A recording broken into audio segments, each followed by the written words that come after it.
So this is the packaging. It's just a cheap paper box, and here inside the packaging is the LG Class itself.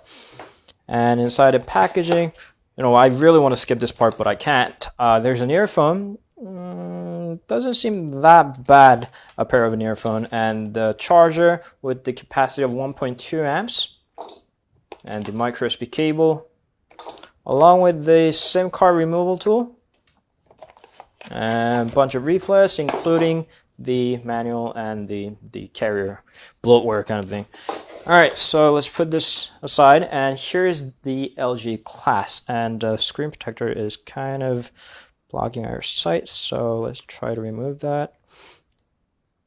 So there was a leaked image. They actually had a teaser, and then there was leaked images of the dummy units of the LG Class. So here it is, the real device of the LG Class. There's a receiver on the top, 8 megapixel front-facing camera that they say that they got the sensor from the LG G4. They had a terrific front-facing camera, so we expect the same for this guy too. 5 inches of a 720p display, LG logo, and micro SD card slot, nano SIM card tray.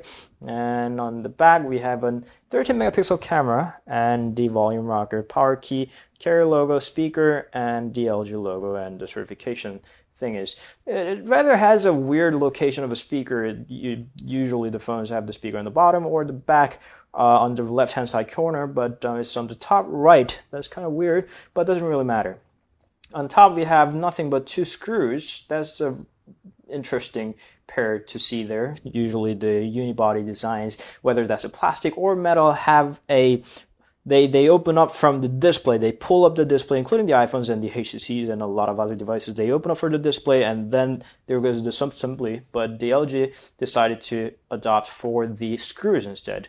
There's a earphone jack, micro USB port, microphone, and there's a weird line over there that I haven't figured out what that is for. And that's pretty much it. That's pretty much how it is. Right now it's retailing at about $340. That's actually more expensive than OnePlus 2 and a lot of other devices, considering that it's got a Snapdragon 410 quad-core processor and a 2 GB of RAM, along with the 5 inches of a 720p display. That's kind of pricey, I would say, but we'll have to see and check out what strong points the LG Class has against the other competitors to claim that price. While it boosts on, we got plenty of others to compare against. There's a Sony Xperia Z3. This is not exactly a full metal device, but it does have the metal frame. So here it is, 5.2 inches. And we barely see any differences with the sizing, even though the LG Class has a smaller display. And there is the OnePlus 2, of course, the flagship killer, although I don't completely agree with that motto. And here it is.